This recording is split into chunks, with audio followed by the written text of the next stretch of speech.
recently asked you if you wanted to know how we spend $30 a week compared to when we were spending $150 a week for our groceries. And you guys were like, yeah, and the 3% that were like, no, messaged me and said, oh, I accidentally clicked no. That's why I'm here and I'm filming this. I divided this video up into tips, and this is important because I believe those tips are what helps us get to the $30 a week. And then on the second half of the video, I'll actually be sharing you the receipts of what we buy. So just to throw in some numbers, our grocery budget is around $300 to $400. I just did $300 because I realized we can save a lot more money. When we used to go to Walmart, we would buy around $150, and I'm gonna say we went like 3 times a month.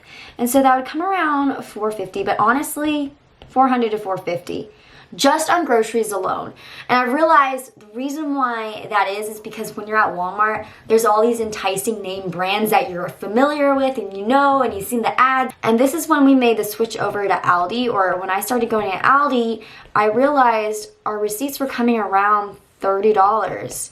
And so we would just pick anything that we needed for that week, and that's all we would spend. That's a little visual for you number friends. I think there are some situational things that I need to get out there. One, we are a 2-person household. We don't have any restricting diets, and we both work. So I'm always thinking about lunch foods that I want to eat and make, and I want it to be easy. And lastly, I'm not sponsored by Aldi. I just really love promoting it because that's really how I saved my groceries, by going there. Because you guys know Aldi doesn't have the name brands. It has all the off-brand names. Okay, it's time for the tips that help us get to our weekly $30. And the first one is to shop bulk where you can. Now, you obviously will understand what you like as a family and what you guys actually eat, but I realize when you buy bulk food, it tends to be cheaper. Freeze what you can. I buy a lot of meat and I portion it out into serving sizes, and I freeze what I can. That way when we cook with it, all I have is a small portion size to defrost, and it works. And this helps so much because then we're not always buying these things weekly, and it adds up. And like I said, it tends to be cheaper when you buy things in bulk. Tip number 2, buy things that are in season and on sale. I started to be a little bit more conscious about, oh, these blueberries are expensive. Like, I used to not know what was expensive. I'm like, I don't know, is this expensive? Now I know.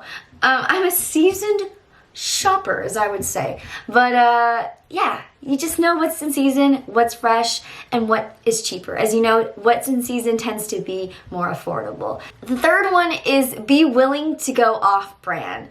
Like Walmart. When you go to Walmart, get great value if you can. Like, there are certain things that we will not substitute. Like, I've tried an off-brand Nutella at Aldi and we did not like it. It tasted different, didn't taste like Nutella. Be willing to try things, be willing to give up things, and be willing to give up name brands, because that's really where the money just starts spilling through. This last tip I feel like has helped us the most. But when you shop in your own kitchen first. Take inventory of what you have, not literally like writing it down, but take inventory of what you have in your refrigerator and your freezer and your pantry, because you will be surprised how easily you forget, oh, I have this.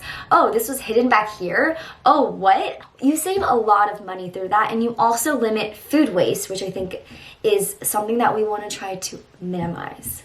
The second part is where I share what we actually buy, and I feel like this might be a little bit boring for some of you, so I'll try to make it interesting. Week 1 came out exactly $30.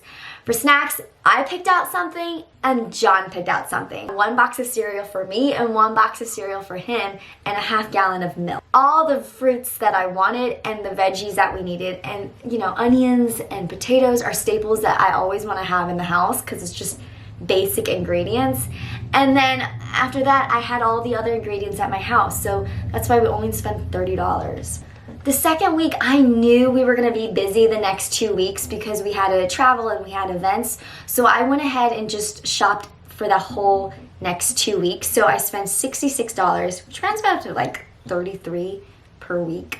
Do I have to read all this? This is perfect. Here's a picture of what I bought because I'm not gonna list everything. I got everything I needed. I got enough produce for the 2 weeks. Lastly, I added our Sam's Club shopping. And I go to Sam's Club around every 3 to 4 months. That's where I buy our dog food. Or when we need toilet paper, paper towels. I found that we did save money, like around $20 by getting things in bulk. So those are some things that we have done. I'm gonna stop talking and you can start saving. Oh, wasn't that a cheesy outro? All right, guys, bye.